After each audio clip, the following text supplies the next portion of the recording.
Livro Pode Falar, Senhor. Estou ouvindo. Capítulo 10. Buscar a Deus de coração puro.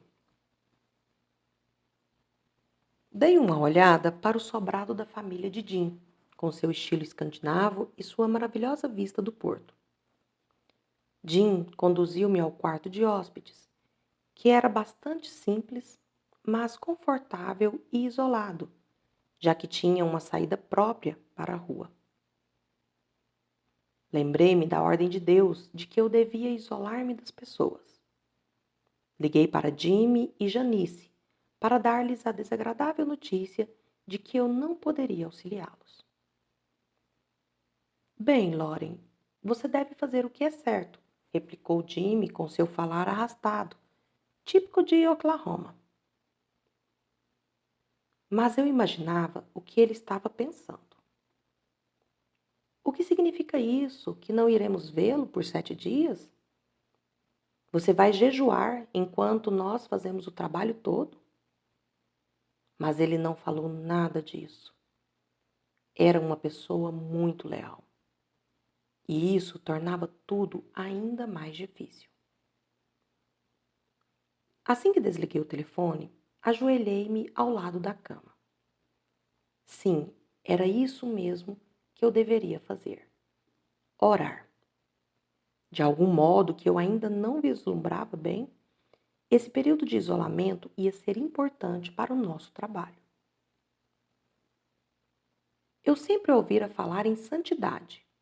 Bom, santidade talvez fosse outra palavra para definir o ato de se dar prioridade às coisas certas. Para mim, aquela semana que iria passar a sós com Deus deveria ser prioridade. Não pude deixar de pensar se aquela semana não estaria relacionada também com a questão da orientação divina. Nos 2 primeiros dias, não aconteceu nada de excepcional. Às vezes, eu me ajoelhava para orar. Outras, eu caminhava pelo quarto. Outras vezes, me sentava ou me deitava no assoalho. Também aproveitava o tempo para ler a Bíblia. Mas, na maior parte do tempo, ficava aguardando a voz de Deus. Às vezes, ele dizia 1 ou 2 palavras. Outras vezes, ficávamos em silêncio, na companhia um do outro. Só no 3º dia de jejum é que tive a grande experiência. E a única palavra que posso empregar para descrever o que se passou comigo é cirurgia. Foi uma cirurgia da alma. Eu estava deitado de bruços sobre o carpete, esperando em Deus.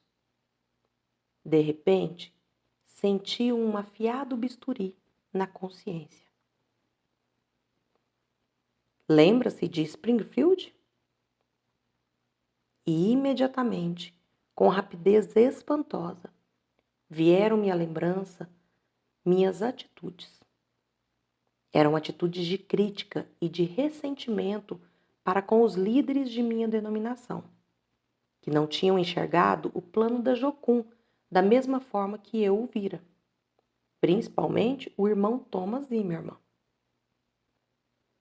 Haviam-se passado 2 anos desde que fora Springfield de volta das Ilhas Bahamas, e nesse tempo eu estivera abrigando ressentimento. E, em meu coração, começava a negar minhas raízes. De repente, percebi quanto tempo havia perdido tentando defender a mim mesmo e as minhas ideias. Fora um tempo que desperdiçara em vez de estar fazendo a obra que tinha de ser feita, falar de Jesus às pessoas. Supliquei a misericórdia de Deus chorando. Dali em diante, iria referir-me aos meus antigos líderes sempre com palavras de louvor, dando graças a Deus por eles e pela minha herança denominacional. Deixaria que Deus fizesse a defesa de minha visão, se é que ela provinha dele. E ainda deitado naquele carpete, senti que o Senhor ouvira minha oração e me perdoara. E o bisturi continuou a aprofundar-se e cortou mais durante todo o dia, hora a hora. Subitamente, vi meu orgulho à minha frente, imenso. Vi quantas vezes eu agira para ter o reconhecimento dos homens e não o de Deus. Voltaram-me à mente as palavras que mamãe me dissera no meu quarto transformado em escritório. Meu filho, se você se tornar orgulhoso, Deus não poderá usá-lo. Em seguida, Deus pôs o dedo nos pecados da mente, nas fantasias sexuais. E cada pecado que me vinha à lembrança, pecados de pensamento, atitude ou ato, eu os confessava, pedindo a Deus que me perdoasse e me ajudasse a abandoná-los. Quando reconheci que a cirurgia da alma terminara, senti que ainda havia outra coisa a ser feita.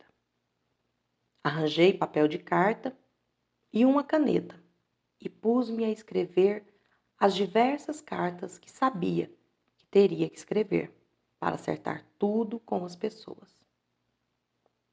Prezado irmão Thomas, foi bastante doloroso, mas quando me deitei naquela noite, tinha uma nova sensação de pureza. Na mesa do quarto estava uma pilha de cartas, e a primeira da pilha era endereçada a Springfield, Missouri. No final da semana, quando comecei a quebrar o jejum lentamente, compreendi que eu, e talvez a Jocum também, passáramos por um ponto crítico, comum a todos que desejam ouvir a voz de Deus. Ouvimos a voz de Deus com mais clareza quando o buscamos com o coração puro. Na verdade, aquele processo de confissão de pecados iria continuar, mas eu já tivera um bom começo. Naquele momento, eu me indagava o que resultaria de tudo aquilo. A primeira coisa que aconteceu não foi realmente muito boa. Durante os dias em que estivera jejuando, Jimmy Rogers me poupara de notícias, mas exatamente no 7º dia, ele ligou para me relatar um fato.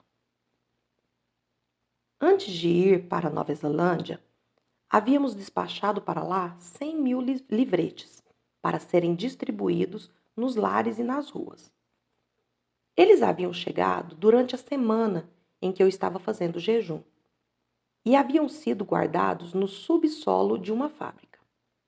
Mas tinha chovido muito e a água inundara o subsolo e todos os livretes estavam molhados.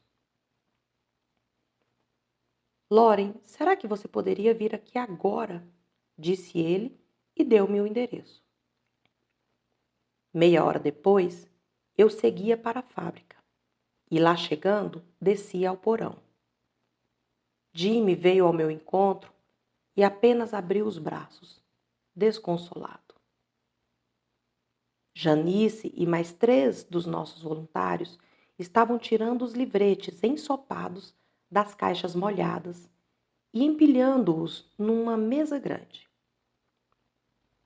Acho que conseguiremos dar um jeito neles, Loren, disse Janice. Ela me chamou para ver uma grande prensa industrial. Eles colocavam os livretes sobre ela e os comprimiam para tirar a água. Em seguida, penduravam-nos em varais de roupa, um a um, para secar. Que triste começo para nosso famoso esforço evangelístico de Auckland.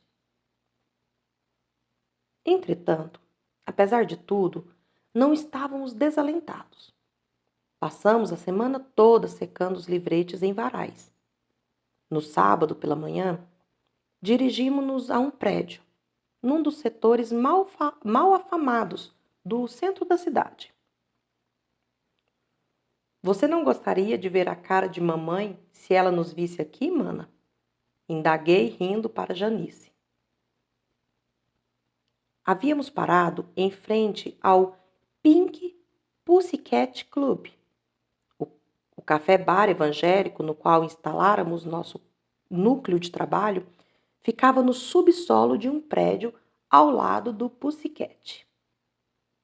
Retiramos do veículo as caixas com os livretes quase secos e os levamos para baixo, para o salão do café-bar, pintado em preto e vermelho, onde se serviam sanduíches por preços bem acessíveis e se distribuía café gratuito.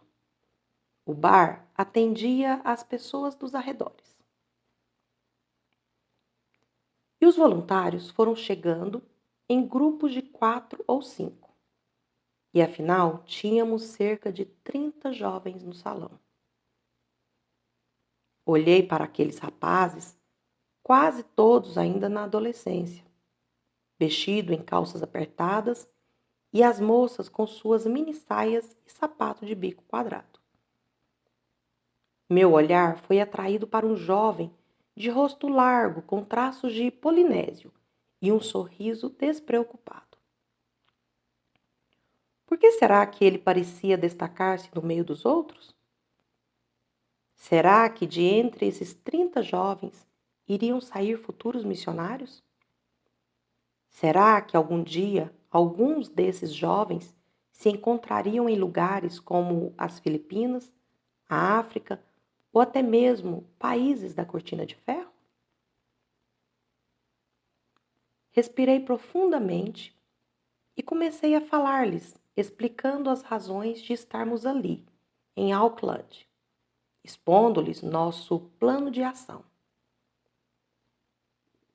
Iríamos fazer um trabalho em Ponsonby, um gueto polinésio, onde residiam milhares de pessoas de origem maori, de samoanos, tonganos e oriundos da ilha de Cook. Pegando um mapa, demarcamos uma grande área dentro da qual estavam centenas de famílias. E mais uma vez, o jovem polinésio de rosto largo pareceu destacar-se no grupo. Fazia perguntas inteligentes e pertinentes. Não poderiam ter escolhido um lugar melhor, comentou ele.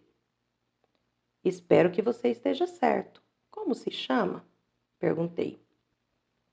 Kalafi Moala, ele respondeu. Percebi que eu estava tentando gravar aquele nome. E Kalafi Moala tinha razão com respeito a Ponsonby. Era uma área bem difícil. Depois de um dia desanimador, de rejeições e recusas, reunimos-nos de novo no café-bar para ouvirmos os relatórios. Mais um pouco e pegaria um resfriado com o vento que levei na cara das portas batidas, comentou Janice. No dia seguinte, saí acompanhado de Kalafi. E enquanto caminhávamos entre aquelas antigas mansões vitorianas, cujos jardins estavam cheios de mato e de latas de cerveja, fui colhendo informações sobre o jovem. Tinha 18 anos e era o mais velho de uma família de 9 filhos. Sua terra era Tonga, uma monarquia polinésia. Um pequenino arquipélago a cerca de 3.000 quilômetros dali, entre Fiji e Samoa. Como a maioria dos tonganos, ele aprendera, desde pequeno, a ir à igreja, mas não tinha um relacionamento real com Deus. Ao que parecia, fora um líder nato nos seus anos de estudante, na mais prestigiada escola de Tonga. Mas fora também um valentão, beberrão e barulhento. E ele continuou a contar, e disse que certo dia, quando voltava para casa bêbado, de madrugada, De repente, ele enxergou sua realidade e como sua vida estava se tornando uma desolação. Ajoelhou-se ao lado da cama e começou a chorar. Chorou umas 3 horas, pedindo a Deus que entrasse em sua vida e o transformasse. Quando se ergueu dos joelhos, às 8 horas da manhã, era um homem novo. Depois contou-me que, antes de se formar, ele e os colegas se reuniam regularmente para orar e ler a Bíblia. E muitos dos alunos da escola se converteram. No primeiro dia em que fomos a Ponsomby, não tínhamos obtido quase nenhum fruto. Mas desta vez foi diferente. Quando Calaf, que era polinésio, falava às pessoas, também oriundas dessas ilhas, ele conseguia alguma coisa.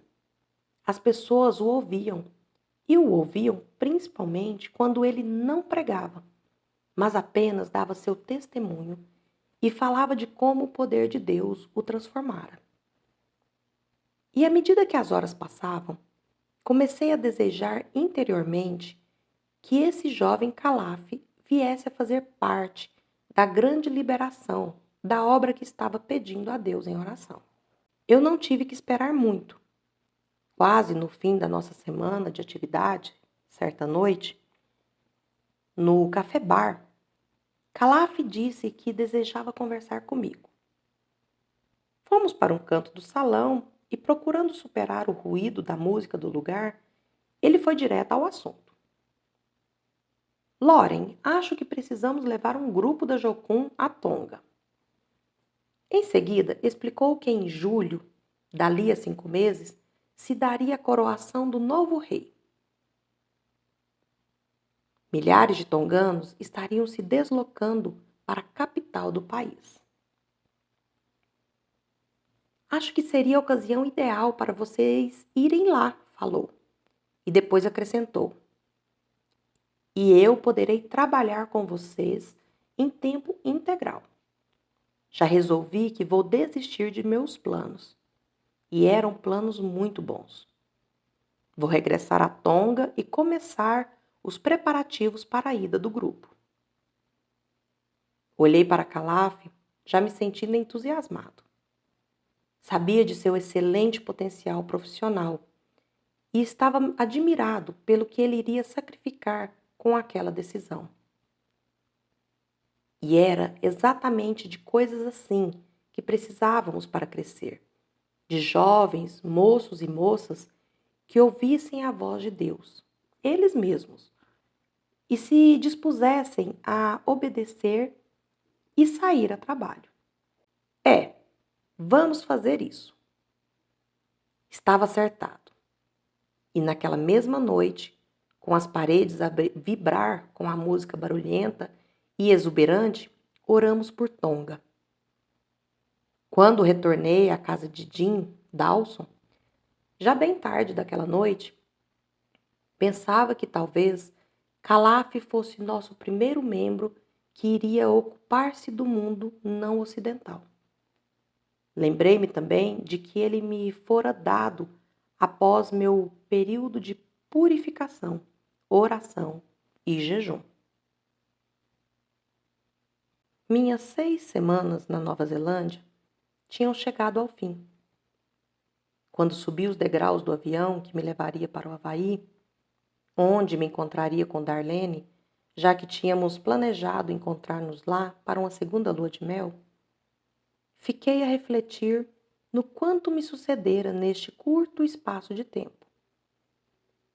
Tínhamos realizado um excelente trabalho num gueto, e o derramamento das bênçãos já começara. Além de Calaf, havia pelo menos mais 7 pessoas que eu via como prováveis líderes de nosso trabalho ali. Então, ocorreu-me uma coisa. 8 pessoas. Em 1 mês e meio, o número de obreiros de tempo integral da Jocum havia dobrado. Mas, mesmo assim, ainda estávamos acrescentando números ao nosso grupo de apenas 1 a 1. Contudo, eu tinha esperanças de que um dia pudéssemos aumentar, não por adição, mas por multiplicação. Pela multiplicação, nosso crescimento seria muito mais rápido do que por adição. Pensei em Calaf novamente. Se ele recebesse um treinamento adequado, ele poderia, por sua vez, preparar e mandar ao campo missionário outros jovens, principalmente jovens do terceiro mundo.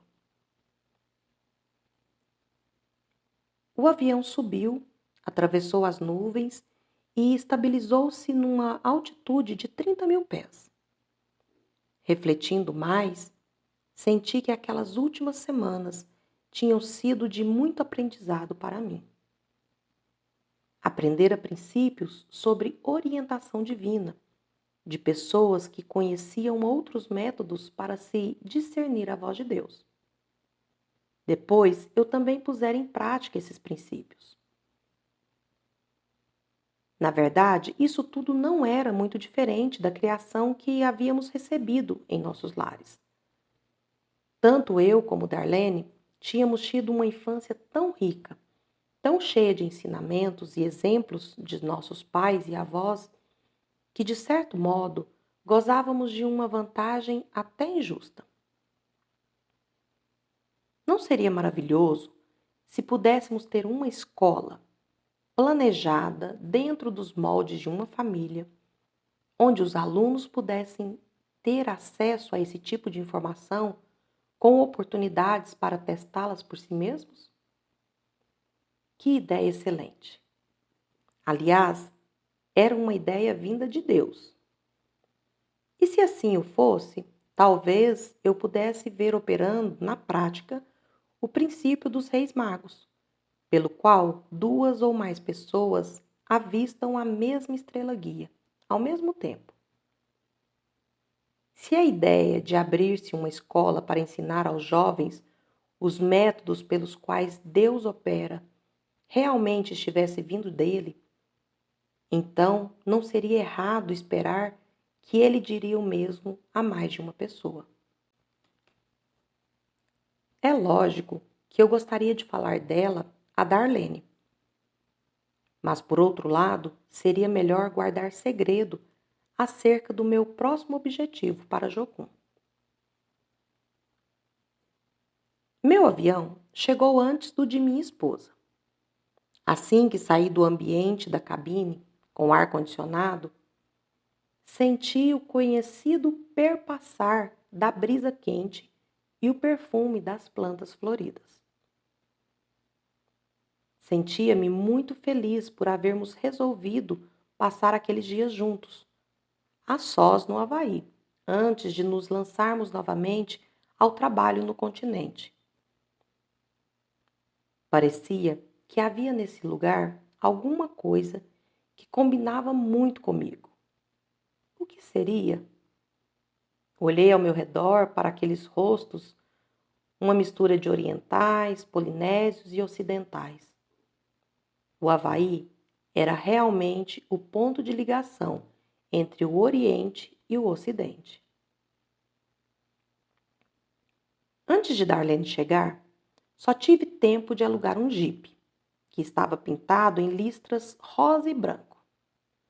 Se íamos ter uma segunda lua de mel, era melhor ter uma boa lua de mel. Darlene desceu do avião muito bonita, com um lindo vestido azul e o cabelo loiro muito bem arrumado. Tomei-a nos braços, dando-lhe um abraço apertado.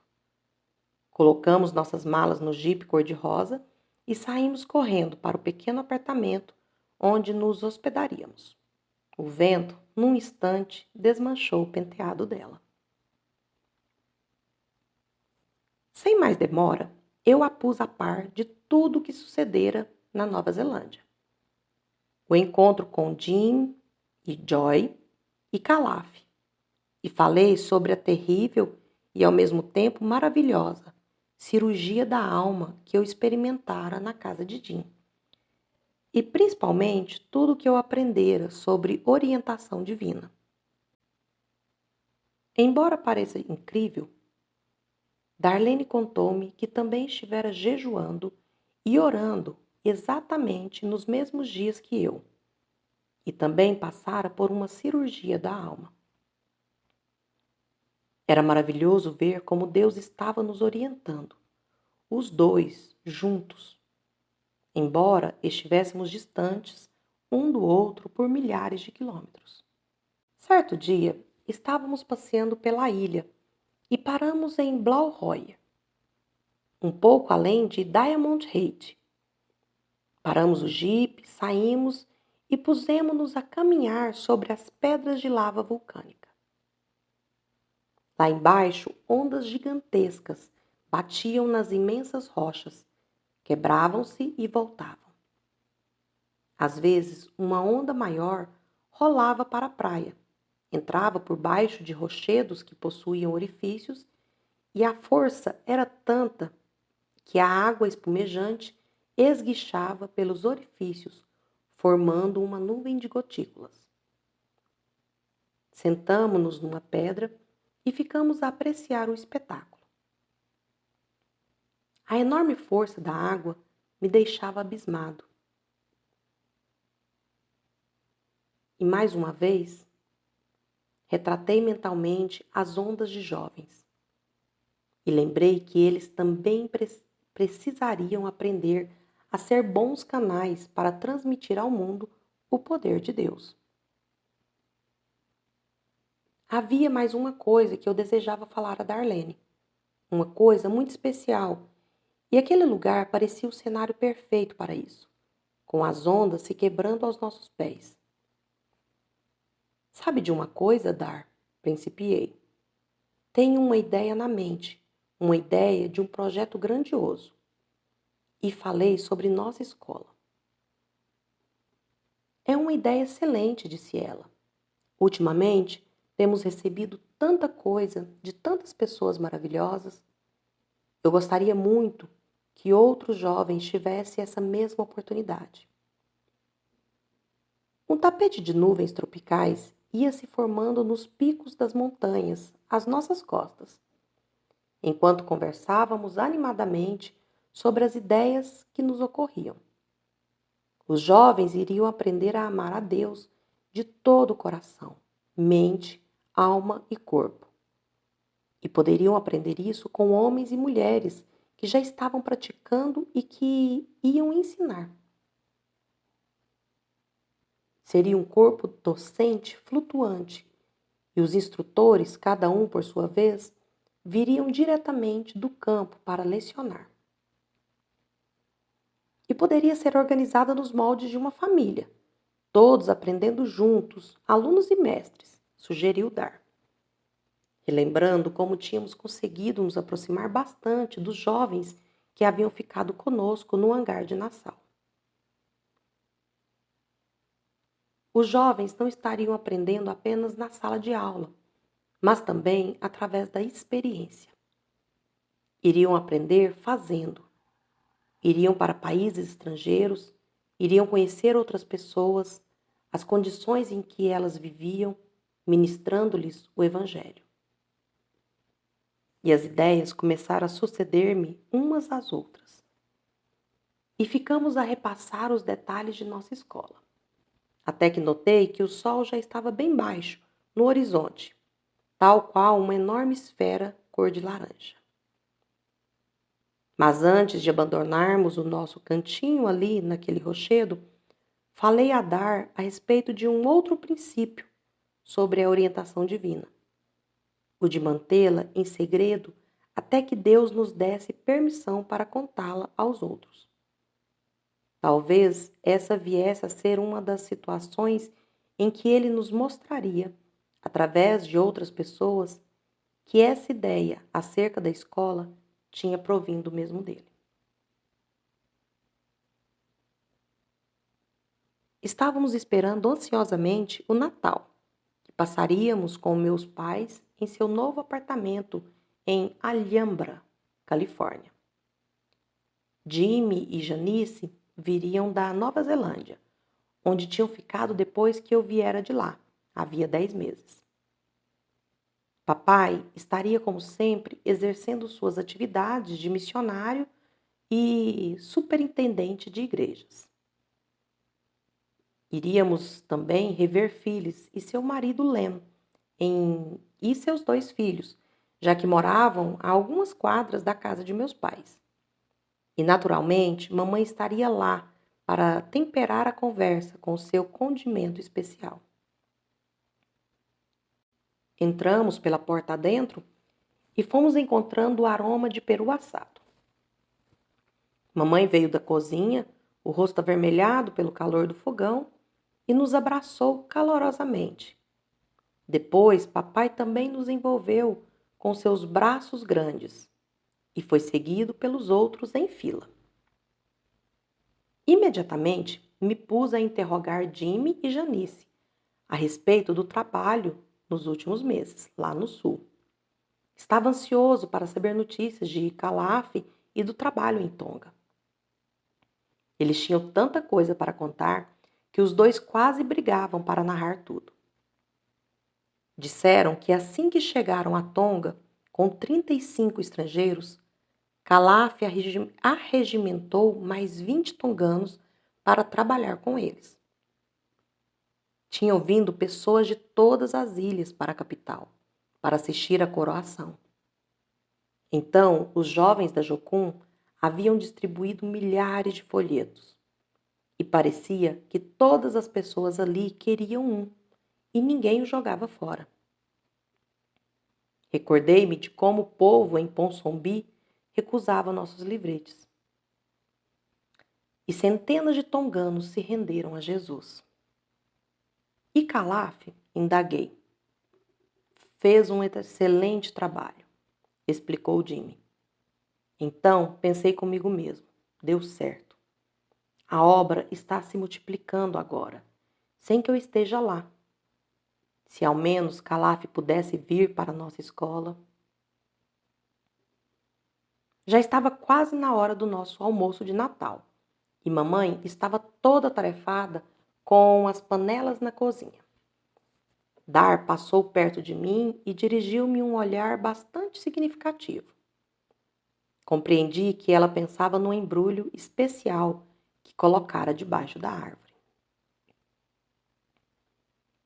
Após o almoço, reunimos na sala para abrir os presentes. Daí a pouco, o assoalho estava cheio de papel amassado e fitas.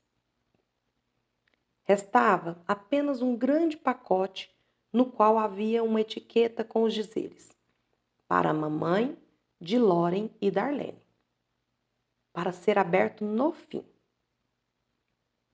Quando ele foi entregue à mamãe, olhei para Dar e os olhos dela brilhavam de um modo especial. Mamãe abriu a caixa e, com expressão de espanto, tirou de dentro dela uma pequenina meia, na qual havia um bilhete que leu em silêncio.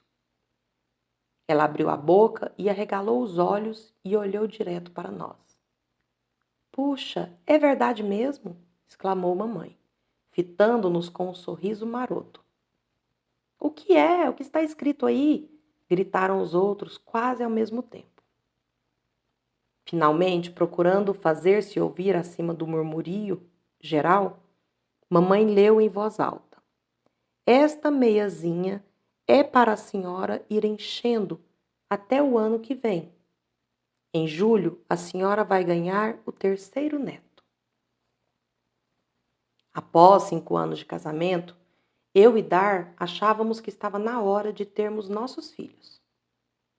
Imediatamente, todos se puseram a rir, dando-nos tapinhas nas costas e os parabéns. Papai ficou sentado em sua grande poltrona reclinável, sorrindo. Que bom que vocês dois finalmente conseguiram fazer uma pausa entre seus voos para encomendar um filho. Em outubro daquele ano, 1967, vários meses depois que regressara da Nova Zelândia, apanhei uma forte gripe. Nada de extraordinário, mas o que aconteceu depois foi. Enquanto estava na cama, com muitas dores e febre alta, ocorreu-me uma ideia. Você terá uma escola e ela deverá chamar-se Escola de Evangelismo. Comecei a pensar se aquilo vinha de Deus. E a ideia foi tomando corpo e me lembrei das coisas que eu e Dar havíamos conversado no Havaí. De repente, outro pensamento me passou pela mente. Sua escola deverá ser na Suíça. Suíça. És tu mesmo, senhor? Perguntei mentalmente. É certo que ainda me lembrava da visita que fizera àquele belo país dos Alpes. Achara-o fascinante. Mas por que lá? Não tínhamos feito nenhum trabalho na Europa. Já tínhamos mandado jovens da Jocum à África, ao Caribe, ao Pacífico Sul, à América Latina e à Ásia. Mas a Europa? Falei a Darlene a respeito da ideia. E resolvemos fazer uma viagem de sondagem, lá por abril ou maio do ano seguinte. Iríamos levantar um empréstimo, dando como garantia nossa casa de La Puente, para adquirirmos as passagens. Mas eu ainda estava na dúvida se aquela ideia de instalar a escola na Suíça era mesmo de Deus. Queria que ele me garantisse que aquela mensagem proviera dele mesmo. E ele me deu a confirmação de um modo muito marcante. 2 dias antes da data de nosso embarque, recebi um convite inesperado. Papai e um amigo dele, o professor de seminário de nome Willard Cantillon, tinham combinado um encontro num restaurante. Mas depois Willard ligou para papai e disse-lhe que me levasse ao encontro. É muito importante que ele também vá, disse. Assim, quando eu e papai chegamos ao restaurante Fox's, naquele dia, já encontramos Willard a esperar-nos numa das repartições ali, em forma de ferradura. Achava-se muito bem vestido, com um paletó esporte e o chapéu cuidadosamente ao lado, no assento. Cumprimentei-o com um aperto de mão, curioso por saber por que ele insistira para que eu fosse também. E mesmo depois, relembrando o que ele dissera, eu quase não queria acreditar. Lauren, tenho uma mensagem para você, disse Willard. Deus tem colocado em minha mente a ideia de que alguém deve fundar uma escola na Suíça. E a noite passada, ele me revelou que você é quem deve abrir a escola. Consegui superar meu espanto e resmunguei qualquer coisa. Willard continuou a dar informações e disse que o corpo discente seria constituído de pessoas de todos os países. E os professores não seriam fixos, mas mestres que iriam lá apenas ministrar o ensino. Eu não serei um desses professores, Lauren. Sou apenas um veículo para transmitir-lhe esta mensagem. E enquanto ele falava, eu ia ficando cada vez mais empolgado, vendo aplicado na prática este espantoso exemplo do princípio dos Reis Magos. Afinal, tinha certeza absoluta de que estávamos agindo corretamente ao viajar para a Suíça. Desembarcamos em Genebra em abril. Apreciamos, deslumbrados, aquela vista maravilhosa dos vales verdes circulando o lago Genebra. E depois pegamos um trem rápido para Lausanne. Tínhamos uma sensação de grande expectativa ao atravessarmos velozmente aqueles campos tranquilos, com seus chalés que mais pareciam gravuras de livros de história e seus celeiros limpíssimos. Acha que algum dia poderia acostumar-se aqui? Perguntei a Dar. Estou adorando, replicou. Poderia morar aqui o resto da vida. Andamos pelas ruas de Lausanne, caminhando devagar por causa de Darlene, apreciando as flores, o brilho das águas do lago, as torres gêmeas da catedral e a silhueta azulada dos Alpes ao longe. E durante todo o tempo, nos admirávamos de que Deus nos tivesse levado ali para abrirmos nossa escola. Fizemos os preparativos para ocuparmos uma casa em uma cidadezinha, nos arredores de Lausanne. E depois voltamos para os Estados Unidos, para aguardar o nascimento do bebê. Já estava perto da data marcada para o nascimento da criança, e devo confessar que a Suíça não estava muito presente em minha mente. Era o dia 3 de julho de 1968. Eu estava na Filadélfia e Darlene estava na Califórnia, na casa dos pais dela, esperando o momento. O bebê deveria nascer dali a 3 semanas. Mas quando acordei, tive a sensação de que deveria telefonar para minha esposa. A voz dela vibrava no telefone. O que você acha de tornar-se pai hoje? Hoje? Tem certeza? Todas as outras preocupações foram esquecidas. Tenho, já entrei em trabalho de parto, explicou ela. Meu palpite é que o nenê vai nascer lá pelas 8 ou 9 horas da noite. Eu vou para aí, repliquei quase gritando, e bati o telefone. Mas era fácil falar, o difícil era ir. Na véspera de 4 de julho, tudo estava muito agitado, mas finalmente consegui um lugar num voo. Contudo, o avião ficou retido no aeroporto de Filadélfia 3 horas, esperando receber permissão para decolar. Cheguei ao hospital de Redwood City às 11 da noite, com uma profunda frustração e senso de culpa por não ter podido chegar mais cedo. Logo avistei os pais de Darlene na sala de espera. Cheguei tarde demais? Não, garantiram-me. Mas Darlene estava tendo um parto muito difícil. O bebê estava virado.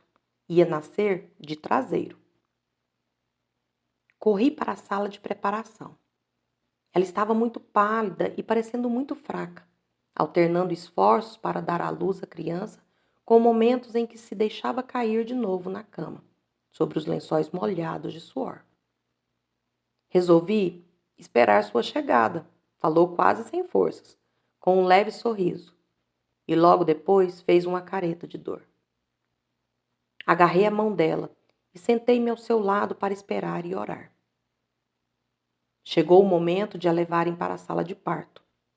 E, finalmente, às 3 horas da madrugada do dia 4 de julho, o médico entrou na sala de espera, retirando a máscara e as luvas, e apertou-me a mão.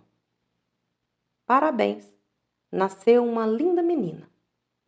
Foi um parto muito difícil, mas sua esposa é uma mulher de muita fibra. Demos à criança o nome de Karen Joy. Agora sim, éramos uma família de verdade.